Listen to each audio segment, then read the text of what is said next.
Related singularity है। Confirm बात समझ आ रही है ना आप लोगों को?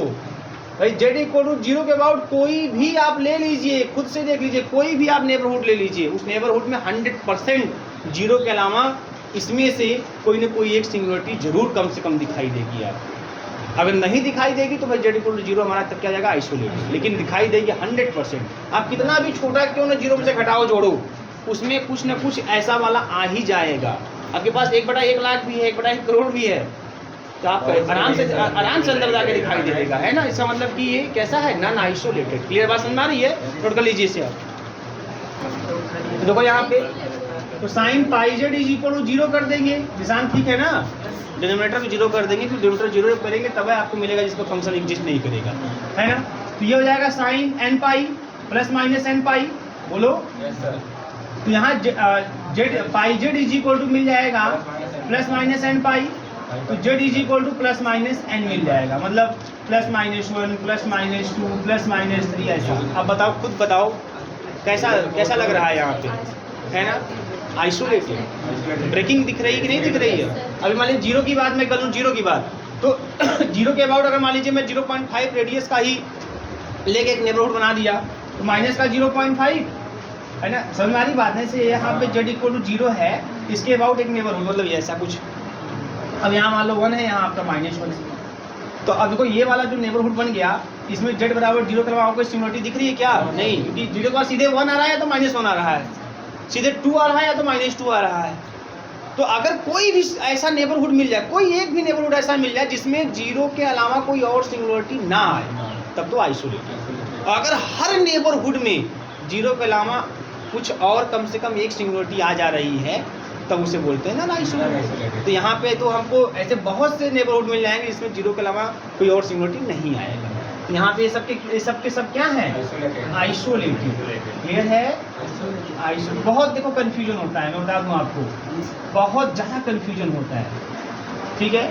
इसका एकमात्र उपाय है कि आप अधिक से अधिक क्वेश्चन को करें, अधिक से अधिक तरीकों को जानें, और जितना भी ऐसे कोई क्वेश्चन लगा रहे हैं तो जरूरी नहीं कि क्वेश्चन एक ही तरीके से पता चल सकता है ना। मैं आपको लिखवाऊंगा, कई तरीके बताऊंगा, तो हर एक तरीके को आप लगा के देखिए क्या क्या पॉसिबिलिटी है, क्या क्या पॉसिबिलिटी है ना, तब आप चीज़ें बता पाएंगे। बताओ क्या करें? एनवीडी का रेंज कितना दे सकते हैं? एनवीडी वाला रेंज बोले रहे। मैंने क्या बोला आपसे, जो नेबरहुड है, देयर एग्जिस्ट अ नेबरहुड, कोई एक नेबरहुड ऐसा मिल जाए, है ना, कोई एक नेबरहुड है ना जिसमें उस 0 के अलावा कोई और सिमिलरिटी ना है। बात समझ में आ रही है? अगर ऐसा है तो बोलते हैं आइसोलेटेड। अगर हर नेबरहुड में 0 के अलावा है ना कोई सिमिलरिटी, कम से कम एक सिमिलरिटी आ रही है, तो बोलते हैं नॉन आइसोलेटेड। अब कहाँ से कहाँ तक नेबरहुड मतलब क्या, तो मैं आप पढ़े ही नहीं, मैट्रिक स्पेस रियल के से पढ़ाया था। तो भाई यहाँ पे 2 माइनस ऐसे 0 है, तो नेबरहुड क्या 0 एकदम छोटा छोटा भी ले सकते हैं, 0 माइनस सबसे 0 प्लस सबसे, ऐसा भी ये भी नेबरहुड हो जाएगा। थोड़ा सा घटाइए, थोड़ा सा बढ़ा दीजिए, है ना, इतना ये नेबरहुड हो जाएगा। यही होता है नेबरहुड। तो नेबरहुड पर बहुत अच्छे से मैंने समझा दिया है ना। जो लोग नहीं देखे उनका देख लेंगे, लेक्चर भी देख लेंगे, या फिर कोई दिक्कत उनसे पूछ लेंगे। Neighbourhood, open set, interior point, मेरे हिसाब से समस्या उसमें नहीं होनी चाहिए, है ना। क्या प्रदीप से कि हमसे? कंफर्म करो मास्टर, प्रदीप से कि हमसे? हमसे? हाँ बताइए। नेचुरल नंबर का नेबरहुड क्या होता है? नेचुरल नंबर का नेबरहुड क्या होता है? होता है नेबरहुड, बोलिए, आप बताइए। नहीं होता है ना, नेबरहुड जब इसकी बात करेंगे नेचुरल नंबर का, है ना, नेचुरल नंबर अपने किसी भी पॉइंट, नेचुरल नंबर जो सेट है उसकी बात नहीं करेंगे। नेचुरल नंबर का जो सेट है वो अपने किसी भी पॉइंट का नेबरहुड नहीं है, या ऐसा कोई पॉइंट इसका इंटीरियर पॉइंट नहीं है। बात समझ की नहीं आ रही है? तो मैं सब कुछ बताया हूँ, लिखवाया हूँ, क्या समस्या उसमें आ गई? ठीक, सर से बात कर लीजिएगा, हमारे हिसाब से यहाँ कुछ नहीं, ठीक है। चलिए ध्यान दीजिए। सर जी, ये रियल में मतलब हाई होता है, तो कॉम्प्लेक्स में क्या होगा नेबरहुड? वो ऐसा क्वेश्चन पूछिए। अच्छा, समझ में आ गई बात, है ना। कॉम्प्लेक्स की बात है, कॉम्प्लेक्स में थोड़ा दूसरा तरीके से चलता है, मैं समझा दूंगा उसको भी। ऐसा नहीं, रियल वाला कॉम्प्लेक्स में थोड़ा सा अलग होगा, बस बता देंगे कहाँ अलग होगा, तो वो ठीक है, वो समझ गए हम कहाँ से पूछे। तो आपको बता देंगे कैसे है, लेकिन ये जान लीजिए कि कॉम्प्लेक्स वाला अगर नेबरहुड का कॉन्सेप्ट आप रियल वाले से थोपिएगा मत। आप उसके हेल्प से कुछ लगा लीजिएगा, हाँ चलेगा, बट एक्चुअल में जो रियल में होगा कॉम्प्लेक्स में नहीं होगा। ठीक है, मैं बता देता हूँ अभी इसको भी। पहले ये समझ में आया आपको, पहले नहीं कंफर्म बताइए, ठीक है ना? तो ध्यान दो। इसके बाद अब लिखिए क्वेश्चन, तो क्वेश्चन नहीं, अब इसके बाद हेडिंग क्या करते हैं, आइसोलेटेड हो गया ना। चलिए अब एक चीज़ मैं आपको और समझा देना चाहता हूँ, तो समझने की कोशिश करिएगा आप। ठीक है, लिखिएगा पैराग्राफ चेंज करके, लिखिए z is equal to a, z is equal to a be an isolated singularity of a function, z equal to a be an isolated singularity, be an isolated singularity of a function fz, isolated singularity of a function fz, then there exists a deleted neighborhood, 0 is less than mod z minus a is less than r. There exists a deleted neighborhood को बताया गया था आप लोगों को ना, mod z minus a करके से लिखते हैं वहाँ पे।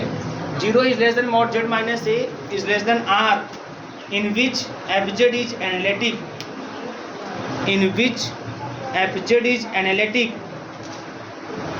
in which fz is analytic। ठीक है, लिखिए इसमें आगे लिखिएगा, इसमें if z be any point of this neighborhood, if z be any point of this neighborhood, then by Lorentz expansion,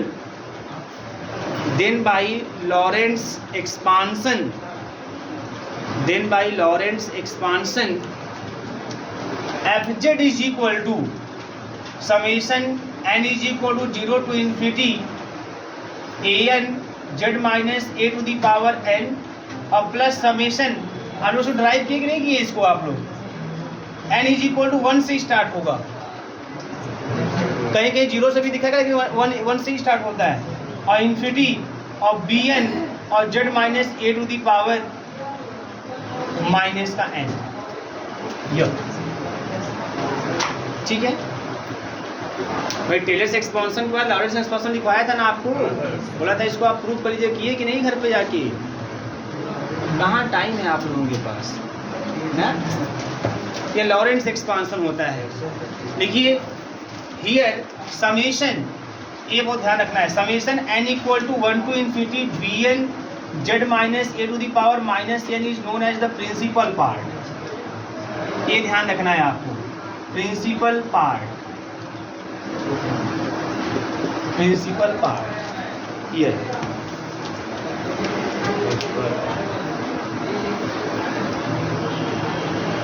ठीक, अब बहुत ध्यान से समझिए आप, इससे भी हम कुछ बातें कंफर्म करते हैं। जैसे अगर मान लीजिए कोई फंक्शन आपके पास ऐसा एनालिटिक फंक्शन हो जाए जिसका एक्सपांसन आप इजीली कर लेते हो, तरीके कई थे। पहला तरीका आपके सामने देखिए, रिमूवेबल जानने के लिए कि रिमूवेबल सिंगुलरिटी क्या होती है, पोल क्या होता है और एसेंशियल सिंगुलरिटी क्या होता है। पहला डिफिनेशन या पहला तरीका जानने का, बताने का कि सिंगुलरिटी रिमूवेबल है, कि सिंगुलरिटी पोल है, कि सिंगुलरिटी जो है हमारा एसेंशियल के रूप में है।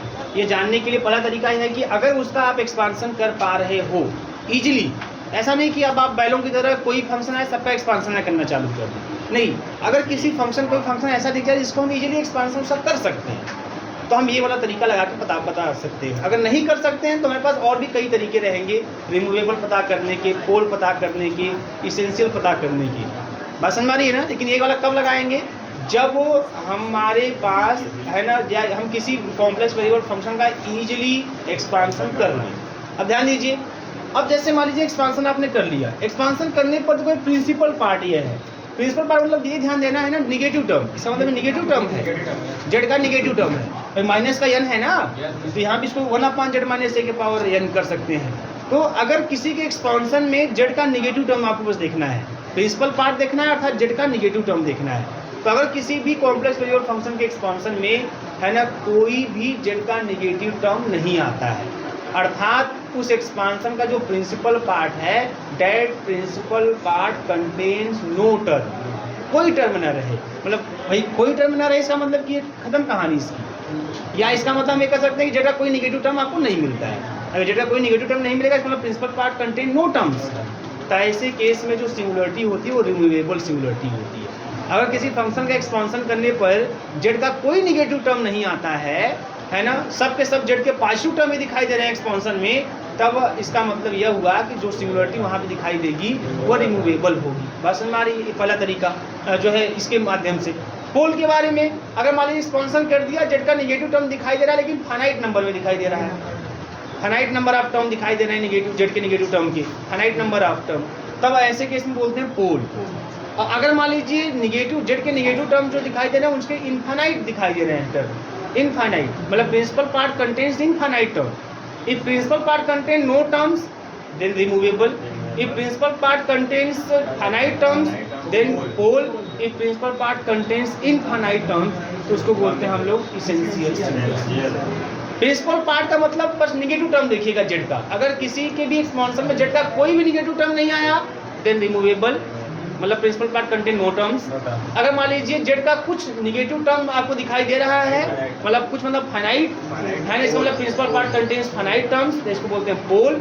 अगर मान लीजिए जेड उसके एक्सपांसन में जेड का इनफाइनाइट टर्म दिखाई दे रहा है, इनफाइनाइट टर्म दिखाई दे रहा है, जेड के निगेटिव वाला इनफाइनाइट टर्म दिखाई दे रहा है, अर्थात principal part contains infinite term, तब ऐसे केस में क्या बोलते हैं हम लोग, तब बोलते हैं इसेंशियल। बस समझ में आ रही है, ये चीज़ें होती हैं इसके द्वारा। अभी लिखवा देना, उसको लिख लीजिए पहले आप, घबराइए मत, सबके सब चीज़ों को लिख लीजिए, जान लीजिए, फिर आपको कोई दिक्कत नहीं। देखिए इसमें ये लिख दिए ना यहाँ तक, is known as principal part, आगे हेडिंग करिए रिमूवेबल सिंगुलरिटी। क्या जी, देखिए रिमूवेबल सिंगुलरिटी, रिमूवेबल सिंगुलरिटी देखिए, if the principal part of f z, if the principal part of f z, if the principal part of fz contains no terms, contains no terms, that is if bn बराबर 0, कोई term मिलेगा तो bn मिलेगा क्या आपको, है ना, that is if bn बराबर 0, bn भाई यही जो कोफिशिएंट है इसका, contains no terms, that is if bn बराबर 0 for every n, then the singularity z is equal to a is called, then the singularity z is equal to a called, z is equal to a is called removable singularity of fz, removable singularity of fz, removable singularity of fz। हो गया paragraph change. एक तरीका तो यह हो गया, दूसरा तरीका अल्टरनेटिव डिफिनेशन या अल्टरनेटिव तरीका इसका देखिए, और सिंगुलरिटी पैराग्राफ चेंज सब जान लीजिए, क्या यह हम लगा सकते हैं जानने के लिए। और singularity z is equal to a is called a removable singularity of fz, और singularity z is equal to a is called the removable singularity of fz, removable singularity of fz if limit z tends to a fz exist finitely,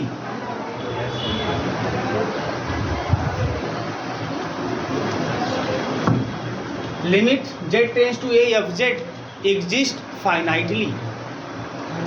बात समझ में आ रही है, मतलब exist कर जाए अगर ये लिमिट तो z इक्वल टू क्या बोलेंगे, रिमूवेबल सिंगुलरिटी। एक तरीका ये होता है, अब देखिए समझिए कैसे, मैं एग्जांपल लेकर समझा रहा हूँ आपको, बहुत ध्यान समझिएगा और बहुत ही इंपॉर्टेंट एग्जांपल है। अगर यहाँ पे z बराबर, देखो बेटा यहाँ पे एग्जांपल समझिएगा मेरी बात ध्यान से, साइन z अपॉन z, हम इसको दोनों तरीकों से देख सकते हैं, क्योंकि हम इसे एक्सपांसन भी कर सकते हैं ना प्रिंस, इसे एक्सपांसन भी हो जाएगा, और दूसरा तरीका जो अल्टरनेटिव डिफरेंशियल लिमिट वाला है उसको भी लगा के देख सकते हैं। तो देखिए अभी हम इसका एक्सपांसन से देखने की कोशिश करें, ठीक है ना। तो देखिए एक्सपांसन से देखेंगे तो क्या होगा, यहाँ पे सबसे पहली बात देखो एक चीज़ यहाँ पे है ना कि जेड इज, यहाँ समस्या कहाँ पर है भाई, सिंगुलरिटी कैसे मिलेगी, जेड इक्वल टू 0, सिंगुलरिटी पहले है क्या, z equal to 0 is the singularity. अब विच टाइप ऑफ सिंगुलरिटी ये पता करना है आपको कि किस टाइप की सिंगुलरिटी है भाई। यहाँ पे डिनोमिनेटर को 0 करो, जेड इक्वल टू 0, यहाँ पे ये सिंगुलरिटी हो गई, बट ये जो जेड इक्वल टू 0 जो सिंगुलरिटी है ये किस टाइप की सिंगुलरिटी है, आपको यह पता करना है। अब ये अगर पता करना है तो आपके पास एक तरीका है एक्सपांसन वाला। क्या हम इसका एक्सपांसन इजीली कर सकते हैं? हाँ कर सकते हैं, तो ये कर लेते हैं। तो f z is equal to है ना 1/z बाहर और साइन जेड का एक्सपांसन कर दीजिए। क्या होता है जेड माइनस का जेड क्यू अपान फैक्टोरियल 3 प्लस जेड के पावर 5 अपान फैक्टोरियल 5 माइनस जेड के पावर 7 अपान फैक्टोरियल 7। ऐसे ही तो होता है भैया, एक्सपांसन हो गया। अब इस जेड को अंदर ले लीजिए तो 1 minus Z square upon factorial 3 और प्लस जेड के पावर 4 अपान फैक्टोरियल 5 माइनस जेड के पावर 6 अपान फैक्टोरियल 7। ऐसे ही तो मिलेगा, बताओ मिलेगा कि नहीं मिलेगा? अब बताइए इसमें जेड का कोई निगेटिव टर्म दिखाई दे रहा है क्या? कैसे दिखाई देगा जेड का निगेटिव टर्म? जब बटे में जेड है, क्या बटे में जेड दिखाई दे रहा है क्या यहाँ पे? नहीं। इसका मतलब ये है ना principal part contains no terms, principal part contains no terms. मेरी बात समझ में आ रही कि नहीं आ रही आप लोगों को? बोलो, कंफर्म है ना भाई? यहाँ पे इसके एक्सपांसन में जेड का कोई भी नेगेटिव टर्म दिखाई नहीं देगा आपको।